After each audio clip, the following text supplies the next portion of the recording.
been your experience with that when it comes to monetization? This is actually quite frustrating. Okay.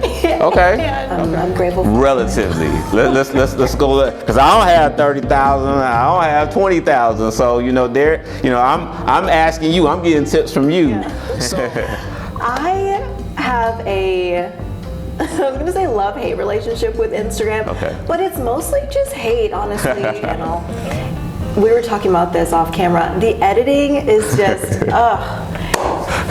it just takes so much time. Anybody understands. Yeah. All right, today I am excited. Welcome to the Social Media Podcast for Business. I have an absolutely awesome guest, Erica. She is in the health, the wellness, the beauty. She is awesome. She is killing it on social media, particularly on TikTok. This young lady, expert on sales. We're gonna get into that. We're gonna talk about that in reference to going into social media. She has definitely been great in just online expressing a lot of personal stuff, that could really help a lot of people, a lot of women. And when it comes to wellness, when it comes to beauty, when it comes to just anything dealing with life, she shared her travel, so you definitely need to check her out. Erica, thank you for taking the time to sit with me. I got a number of questions to ask you, but I really want to start off with, you've got a really good social media presence on really a lot of platforms, particularly TikTok. Before we really get into TikTok, what is it about beauty? What is it about wellness that inspires you? What got you into that? I love that question. And first off, I just want to thank you for having me on your podcast. I'm excited to be here. I think my true passion for beauty and wellness started from when I was a child. My mom would drag me to the gym with her when I was like 7 years old. And I wasn't allowed to work out, but she didn't care. So I'd be working out with her. I'd be going into the steam room with her. I also wasn't allowed to be in there then. And it was those activities and watching her stretch, doing various masks, and just taking care of herself despite working 2 and 3 jobs and raising me as a single mother. Prioritizing her self-care just really instilled in me how important it is to take care of yourself. And I think as women, a lot of the times we tend to put ourselves on the back burner. And from conversations I've had with so many women, they look up one day and realize that they haven't been taking care of themselves, and they're not looking and feeling how they want to. And it's just so sad. So I'm just really thankful to have those experiences from my mom, and that was just never something that I struggled with. So that on the health side, you've always, that's a lifestyle for you. It's a lifestyle. Okay. Yeah, if I go too long without working out or doing some sort of skincare thing. I'm also a licensed esthetician, so I love all things beauty and wellness. Right. So esthetician, massage therapist. Not so much massage therapist. Very light massage. Very light. But mostly just skincare treatments. What now? From it's one thing to be in health and to be in wellness and to be in beauty. It's something else to say, I'm gonna turn the camera on and I'm gonna talk about this. So have you always been comfortable with getting on camera and talking? Is that something, what inspires that? What encourages that to share your story with other people? That's a great question. I think I've always low-key liked being on camera. I remember seeing pictures of myself always posing. I do enjoy modeling, so being in front of a camera, I guess, feels somewhat natural, but when you're on video, that's a whole different ball game. And so I think there's been an evolution of how comfortable I feel showing up as my authentic self, and it's still a work in progress. But I think what inspired me to just do it is that there's just so much opportunity on social media, and it's free. It's like, why not give it a try? I mean, the worst that can happen is people don't engage and nothing comes of it. But like my mom says, at the end of the day, if it's not going to eat you up and spit you alive or something. She says something weird. It's not going to kill you at the end of the day. Okay. So you're on several platforms, and I want to go into the other platforms because you're on Instagram, you're on YouTube, not as active on every platform as you are on TikTok, but I still want to talk about, first I want to talk about YouTube, because you do have a YouTube channel.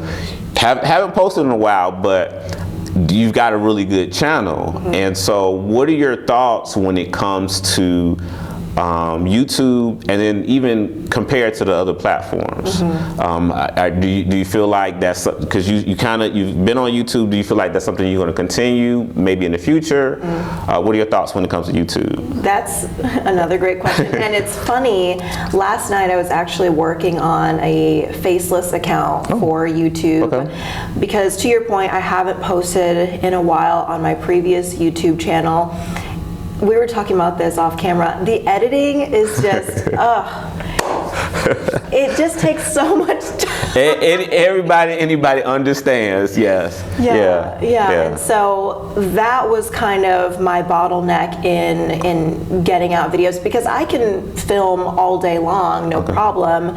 But when it comes to sitting down and just getting through all the edits and stuff, that kind of discouraged me, for lack of a better term. And so now I'm looking how I can move forward on YouTube with making more things automated. How can I use AI to build this channel? And potentially revamp the current YouTube channel I have, which is more so beauty videos and things related. So let me ask you this. So you want to give us a little teaser on what the new channel is going to be, or you going to come back to that later on, or? I'll come back to it. Okay, that's fine. That's fair. So let me ask you this. You've got great content on TikTok. Have you thought about, do you have any kind of back and forth with taking the same content you put on TikTok and put it on YouTube and put it on Instagram? Or do you feel like that content for TikTok is just for TikTok? Or have you even thought about that? Hey, I hope you're enjoying the conversation. Just wanted to take a little break. I need you to do a couple of things. First, I need you to go ahead and like and subscribe. Like this video, subscribe to the channel. That helps me and helps people like you who are looking to listen to more conversations just like this that is just here to help business owners. The next thing is, are you a service-based business owner, and are you struggling to grow on social media? Are you struggling to get the customers and the clients that you truly want from your social media? Well, I've got 3 proven methods that I want to share with you. These methods I use and my clients use to grow their social media and to get the customers that they want, the customers and the clients that they want. Go ahead and go into the description, click the link, and I'll send these steps right over to you. But let's go ahead. Let's get back to the conversation. There have been a couple videos that I've repurposed from TikTok to YouTube as shorts, and I think it's interesting, the type of engagement that you'll get from one platform to another. I may repurpose more of my TikTok content onto YouTube. Sometimes I'll bring my YouTube or my TikTok videos over to Instagram. I think it's just better, in terms of saving time. And if you've also already shot the content, it's like, why not try to repurpose it? But I think some videos tend to do better on different platforms, but I would have to, look more into deeply to see what those patterns are. Okay. What are your thoughts when it comes to Instagram? What's your feel on Instagram? Good platform you want to do more with, you're comfortable with? I have I was going to say love-hate relationship with Instagram, but it's mostly just hate, honestly. For me, it feels very much like you can't sit with us vibes. And whereas TikTok, it feels very welcoming. The energy is just very like come as you are. And it sounds silly, but TikTok has been very healing for me because I have had a history of like bullying, and it very much was you can't sit with us. And so when I'm on Instagram, it just brings up a lot of those old feelings. And especially now, I feel like a lot of people are just lurking, not really engaging. And the way that you have to show up on Instagram, though it has changed from past years, it just still isn't really the vibe I want to be a part of. Interesting. Yeah. I interviewed someone who is an influencer like yourself, and he talked about there's a culture with each platform. The TikTok, there's a different TikTok culture versus an Instagram culture. So that's interesting you say that. So let me ask, now Facebook, I don't necessarily see you kind of do anything. What's your feel on when it comes to Facebook? I think it's an untapped resource. Okay. I just don't necessarily, like I said, it's untapped, so I don't really use it much. But I've heard people, be able to grow large audiences. I think it's kind of like the low-hanging fruit from what I've heard. So I wouldn't, discount it, but it's not something that I use actively. So your activity on social media, is it more personal? Is it business? Is it the combination? What's that feel when it comes to you sharing what you share, the content on social media? I think it started more so to grow my presence as an esthetician. That was when I had first went to aesthetic school and got licensed back when we were living in Hawaii. And from there, it kind of evolved into me sharing like more personal things, and just continued to evolve as I evolved and as I made some small pivots in whether that's personal or career. And so to answer your question, it's more so a combination of both. I'm more so wanting to build a personal brand and kind of see where that takes me. Okay. So we're gonna jump into TikTok. Okay. TikTok, you're hitting close to 30,000 followers. That is absolutely awesome. That journey from that first 50 followers to 100 followers, was it a journey that just kind of, were you really pushing it, or was it that, hey, I'm just gonna do content and just let it flow and let it go? What was that as far as building your TikTok? Yeah, so I started my TikTok account in March of 2020, so right as COVID was getting popular, and I was like, well, what's this TikTok about? So I made it, and it was really just me posting random stuff. There was really like no rhyme or reason. It was really just for entertainment. And then once I'd become an esthetician, I was like, okay, I'm gonna take this seriously. I'm gonna get on like a regular posting schedule. I'm gonna, just batch all my content, just do all of the behind the scenes things. And I think that that's what led to me growing, because you do have to feed the algorithm daily. And I think that that's kind of, how it initially started.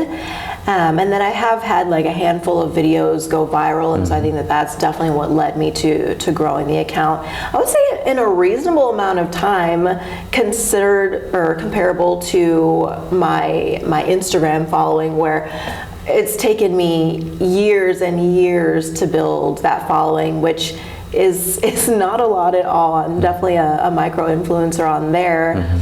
But the growth that I've seen on TikTok is just, it's amazing. And it's still technically a relatively like smaller account, but I'm grateful for relatively. Let's go, because I don't have 30,000, I don't have 20,000. So I'm asking you, I'm getting tips from you.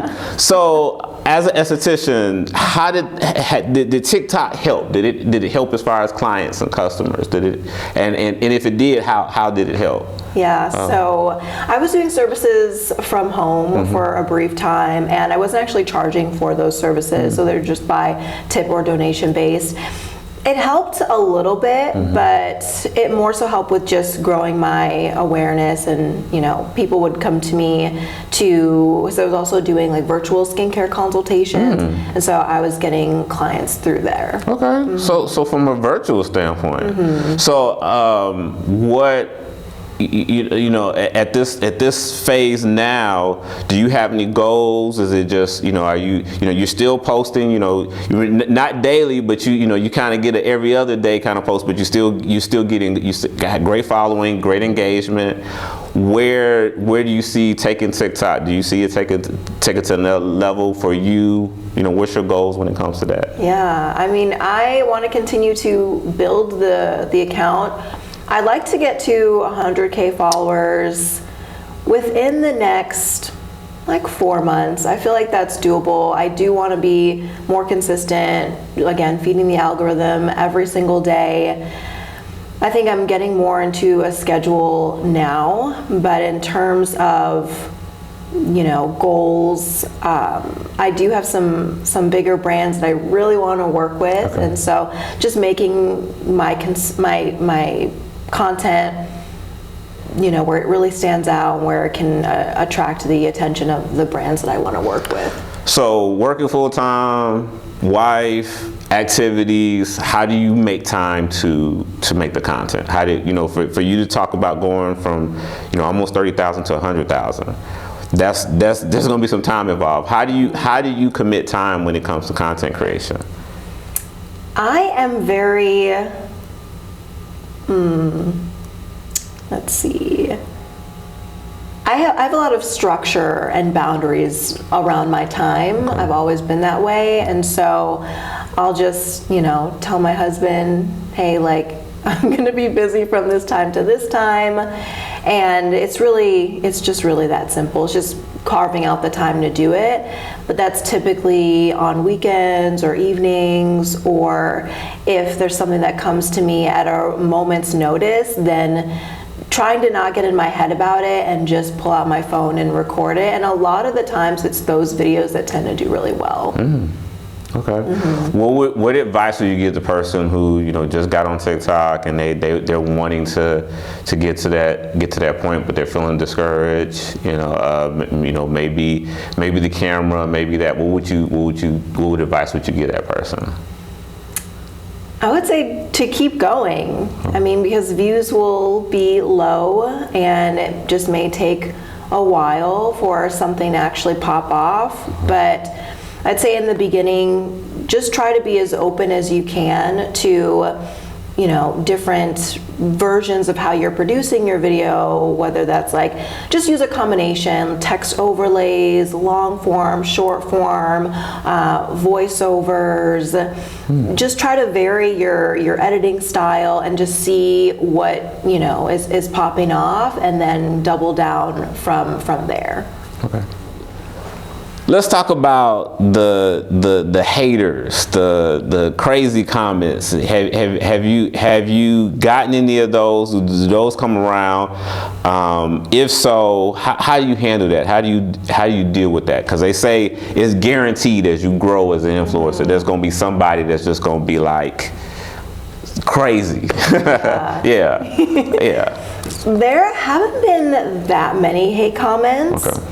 Maybe a handful, and honestly, when I am reading comments, because I do want to engage and respond, because that helps your videos do better as well. But if I do see something that looks even slightly negative or hateful, then I'll just try to scroll right past it, because I've done a lot of work on my mental health, but sometimes if I see things like that, those things will try to stick with you. And so I just really try to not see them. And to that, not checking your phone in general, but especially comments first thing in the morning, because I've noticed if I have had some of those, less nice comments, those just really drill down in you for the whole day. So just making sure that you're not I mean, being on your phone in that first hour, but definitely not reading any comments that first hour. Okay. Yeah. So I'm a piggyback. You mentioned mental health. So what just for you, what things are important? Are there some things that you do to balance that, to help that, to bring some goodness, especially when you get the negativity in the world? What are some things that you do when it comes to that? Yeah, I have definitely a routine that I've condensed over the years, but just growing my relationship with the Lord, that's always first and foremost. I like to make sure I'm balancing my circadian rhythm, getting out into nature early in the morning, going for walks with my dogs. I practice a lot of, more so recently, a lot of like safe touch to rebalance or calm my nervous system. I want to talk about circadian rhythm. Tell me about that. Yeah, so it's just your body's natural like sleep and wake cycles, and so you just want to make sure that you're exposing your body to natural light, because then you'll have enough energy through the day theoretically, and your body at night will be able to get more restful sleep because you're operating on like your internal innate clock. Okay. So for me, my mom's like, you've been going to sleep and waking up at the same time your entire life. I go to sleep at like 9:45. I can feel my body getting tired then, and then I wake up around 7:15, 7:30. This whole time without alarms. I mean, I set alarms, but I always wake up without them, like within that time range. Okay. So how do you share a lot of different things on your social media platforms. Do you feel it's important? You've gone into a lot of stuff. You've cried, you smiled, you've done stuff. Mm-hmm. Do you feel like social media is a way that helps as far as mental health? Do you think it could be an avenue to help, or do you feel like it's more so I'm strategic on what I share? What are your thoughts when it comes to what you share? I think that it can be helpful to share. I've had people who've reached out, and the videos where I'm like, oh, this is really vulnerable, I actually really don't want to share this, or I've debated whether or not to even post it, and it's those where people will reach out to me and they'll say how much it helped them, or they don't feel so alone, and that's why I do it, because otherwise maybe I would be a little bit more reserved, but I know that if it can help one person not feel alone, and I know how it's been being on the other end of that, watching someone share a vulnerable experience, and for me being like, wow, this is happening to other people, like this isn't so bad, like we're gonna get through this, and it just brings me feelings of hope, and so I just want to be able to do that for other people. Okay. So you got a sales background. Are you doing anything when it comes to sales on social media, on TikTok? Is there something in the future you plan as far as strategically doing some things? Or do you have any products or services that you sell? I know you mentioned some of the consultations that you've done. On the sales side, let's connect sales when it comes to social media. Yeah, so as far as sales goes, and in the introduction, you said I am a sales expert. I am not an expert. I am very much new into sales. Right. I have had some service offerings in the past. I think now I'm just in a point where I'm seeing in what direction I want to go, and what offerings, whether those are like physical products or digital products that I want to put out. But in this season, I don't have any current offerings. Okay. So is it this season, so maybe something in the future, something you've thought about, possibly? Okay. There's definitely some things I'm thinking about, but I just want to make sure that I'm doing the research and just really solid on it, because I tend to get shiny object syndrome. I feel you, man. I feel you on that. I understand. Yeah. So you're on the journey to 100,000. Tell me why 100,000? What inspired that particular number? Yeah, I think it's just a solid number. Okay. I want to, set milestones, and so I'm sure there'll be another number after that. But, I think it's a good challenge. Okay. and I'm excited to see, where the journey takes me. Okay. So TikTok monetization. What do you know about that? What's been your experience with that when it comes to monetization? This is actually quite frustrating. Okay. Okay. And okay. I hope someone at TikTok or someone who knows someone at TikTok will see this and will help me with this issue. Okay. So, as I said, I made my TikTok when I was living in Hawaii, but TikTok thinks that I made my account in Germany, which is not the case. And so all day they're messaging me to join TikTok Shop, which I would absolutely love to do. But because they think that I made my account in Germany, it's not available in that region, and so I can't actually join. Wow. And it's been very frustrating. Wow. Yeah, because I could be making money this whole time. Wow. So now, I know there's several different, I know there's payment for views, and I know with TikTok Shop, if you're promoting a product or service, so what's the difference between those two? Is there a difference? There is, okay. Yes, and I actually have a soapbox that I want to get on, so I apologize for that. But no, yeah. This is the platform. Let's put it out there, yeah. So there's two ways. There's, of course, like TikTok Shop where you're promoting products, but then there's also where you are getting paid for views. And so I am in the Creator Rewards program, where I think it's like maybe 7 cents per 1,000 views. Okay. That may be updated, don't quote me, but I haven't made much from there. Okay. Yeah, which has been unfortunate, but there was maybe like two or three videos that had gone viral, but there was one that actually got me at the threshold to where I could actually apply for the Creator Rewards. Which I think is the video that had gone the most viral, that actually got me access into that program. So from there, I'm just wanting more videos to go viral in hopes that I can make more money out of the Creator Fund, Creator Rewards program, but ultimately I'd really love to be a part of TikTok Shop. Is there a science, is there a strategy when it comes to creating a viral video? So I was thinking about this last night as it relates to that video that I just referenced. So there was the video that went the most viral. There were a lot of moving pieces to it. One, it was in my car, so it was relatable. I was eating a salad, so it was me talking, but I was eating, so it was like that visual and audio stimulation to keep people's attention. The intro was slightly chaotic. I was propping my phone up, and so it was kind of shaking, but also there was this weird sound that I heard when I watch it back. So there's all these little pieces in the first few seconds that really attracted the watcher, that made it interesting. And then on top of that, I think the energy was good. It was very high vibe, and it was a story time video. And it was also about a big brand. It was about like my experience going to the Ritz-Carlton Hotel.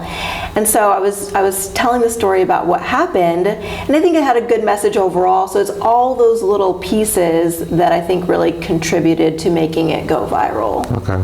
So in that sense, it wasn't like all that. You definitely didn't purposely, say I'm gonna fidget with my phone. Well, that part, yes. Oh, okay. And I do that pretty regularly. Okay. Because if you just set it down and you're like, okay, record, it's boring. Like it's just boring to look at. So you want to make it look as if like, oh, I had to do this just real quick, or spare the moment kind of thing. Okay. And to be fair, like I was on my lunch break at this event that I was in, so it was kind of off. It was definitely off the cuff. And I mean, but the noise that happened, I mean, that was just, I couldn't have predicted that. Okay. And so it's just like little things here and there, but you definitely want to do what you can do in those first few seconds to just make it as captivating as possible. Mm-hmm. Some people will even bring random unrelated objects into the frame, holding a banana or just something so random, and the person's thinking, like, why are they holding that? Are they going to be referencing that at some point? Right. I've heard, you know, probably 1,000 times they talk about the first 3 to 5 seconds.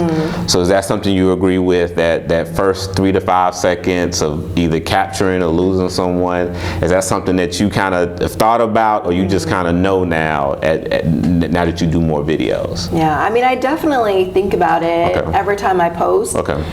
I think I'm better at doing it sometimes than others, but even reflecting on that experience I just shared with you, being more aware, okay, how can I bring that experience of novelty into those first few seconds to really capture the audience. Okay.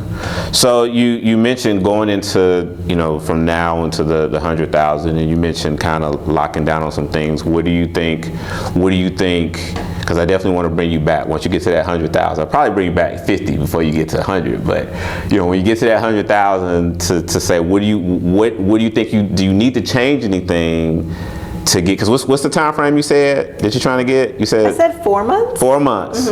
So what do you feel that you need to change today, tomorrow, between now and the next 4 months to get to that 100,000 mark? Yeah, I think I need to be more consistent with my editing style, and I also want to have a bit more variety. I do like, for example, like voiceovers here and there, but I do want to incorporate more of those, and again, just like being more consistent, really. Okay. What are your thoughts on TikTok Live? I like lives. I should do more of them. I feel like the reason I don't, you know, sometimes you get imposter syndrome. Oh, yeah. Yeah. So yeah, I'm like, oh, well, I don't want to just be on there. What am I going to talk about? That's kind of the whole like mental chatter. So when I look at your videos, you know, some of your videos seem like they could be lives. I mean, you've done lives, but like some of the recorded ones look like, because you had a thought and you recorded it and then you post it, versus just like, let me just go live and express this thought. So what do you feel like is the difference between you saying, you know, you're at the house, at the kitchen, you know, table, or you know, and you record this. What do you feel like is the difference between doing that versus just going live? I think it's more so a mindset. When I think of going live, I think of, okay, like this is going to be for an extended period of time. You know, it's not just going to be 1 or 2 minutes. Like I'm going to be sitting down with these people for, you know, 15, 20 minutes.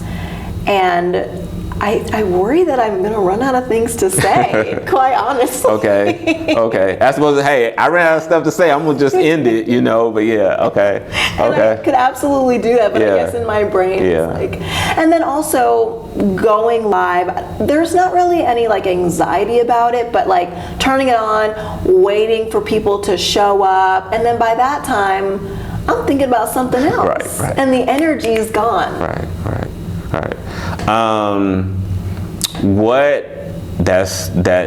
I can see that. Do you feel like going into your 100,000 that you would probably incorporate more lives, or you just think you just posting more content? I definitely need to go live more, and I appreciate you for bringing that up. I'm just asking. I'm just curious. I want to get to 100,000, so I'm curious. I want to get to 20, 30,000. You know, so I'm curious. You know, you have a very consistent profile, especially on TikTok. I admire your YouTube. It's like, you look like once you get your rhythm with YouTube, you're going to kill it on YouTube as well. You know, I always question, that's why, you know, I was asking you, it's like, I've done a challenge myself where I've taken my videos, I'll do shorts, and I'll put it on all platforms. I'll take one short and I'll put it on YouTube, TikTok, Facebook, Instagram. And I see inconsistencies. It's like across the board. I see something on TikTok, it'll take off, and it'll do nothing on Instagram. I do a video the next day, it'll take off on Instagram, it'll do nothing on, you know, on YouTube. So it's like, I don't know. Now, yeah, you listen to the gurus and they say there's a certain strategy for TikTok, there's a certain strategy for each platform. And so that's why I always wonder, and I see, you know, you say, hey, I got on TikTok shows the love, so I'm gonna get the love back, you know. Do you, as you go into the 100,000 on TikTok, do you see yourself also putting energy on other platforms like YouTube or Instagram or just YouTube, or you just see your focus is just going to be on TikTok? I would say YouTube as well. Okay. Mm-hmm. Okay. Are you more focused on just the content creation? I know you hinted maybe sales in the future, but is it just really just sharing content and sharing your experiences and health and wellness? Is that really just the focus when it comes to the content that you want to put out there? I think long term, Okay. I'd like to be able to have the content lead to offers. Okay. What those offers are at this point, I don't know. Okay. But ultimately, I wanted to lead there. I mean, I love content, but I don't want to just be doing content for content's sake, right? Okay. I want to make sure that my time is being well spent, helping people, of course, but also helping to support my family and, experiencing all that life is. Do you have an avatar? Do you have an audience that you kind of want to focus on? Do you focus on an audience, or you kind of just put it out there and whoever watches? Mm-hmm. Have you, do you have an audience? Do what you say? When I think about that, I think about the version of me who is not in this place that I am, or the past versions of me, the versions who were dealing with mental health or dealing with low self-worth or self-confidence, or didn't want to put herself out there. And so I try to keep her in mind when I'm making content, because with the whole imposter syndrome, it's easy to be like, oh well, what I have to share doesn't matter. But when I think about it in terms of how can I help little Erica, there's so many little Ericas out there, and sharing what I can to help them in any way. I think that's why I do it, and that's who I think of when I'm making content. What are your thoughts when it comes to habits and business? We're piggybacking off the top of habits, but since you mentioned it, habits and business. Habits, social media as an influencer. Mm-hmm. I think it's important to habit stack, and that's been something that I've been implementing more recently. Okay. Because a lot of the times the day can just get ahead of you, especially if you are someone who's also working but doing content creation on the side. Mm-hmm. And in the book, he talks about making the cue being really obvious. And so I will have my iPad by my bed. So as soon as I wake up, I'm doing my red light therapy, like as I'm reading, and then I'm posting before I get out of my bed. Mm-hmm. That way I don't forget to do, I have another channel for my dogs that I just recently created. So I'm building that consistency. So I'm like, how can I make this super easy to where I won't ever forget to do it? So now I just keep it by my bed so I can make sure to post first thing. And it's just little things like that. So that way, while you're new and you're building this habit of consistency, you don't have to think too much about things, because you've got enough things on your plate as it is. Oh, sweet. That's a note I appreciate. So, I appreciate you coming on. You shared a lot when it comes to social media. I definitely want, when you get to that 100,000, I definitely want the exclusive, so we can talk about that journey. Hopefully, I'm sure you'll be documenting some of the stuff. Mm-hmm. Probably 50,000. I'll probably grab you at 50,000. Definitely looking forward to your YouTube journey and you talking about that, because I really appreciate you sharing that. Any last thoughts? Anything that we may have not mentioned that's really important to you? I think we really covered it all. I appreciate your time, and I look forward to seeing you again. Well, Erica, I really appreciate it. You've been an awesome guest. I really appreciate you sharing with the audience about your experiences and just those strategies, and look forward to the next interview. Awesome, me too. Appreciate it.